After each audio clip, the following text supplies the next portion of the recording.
My name is Randy Overcash. I'm Vice President of Sales at Slocomb Window and Door. There were different profiles of aluminum that different fabricators used, but it was still aluminum. It was still bulky. It reduced sightline in the window. All of these things, there just had never been any real transitional differences in making or manufacturing a screen. It was never part of a sales feature. This changed that. This is a radical change. We have never, ever attempted to differentiate our products on the basis of a screen.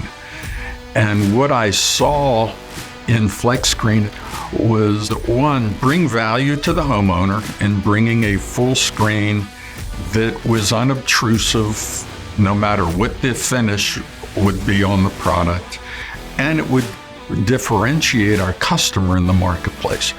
The frame of the FlexScreen hides in the pocket of the frame, which makes it really valuable in working with our color windows and things like that. At Slocomb, making things is in our DNA, and adding FlexScreen to that is just a continuation of the tradition that we have here at Slocomb.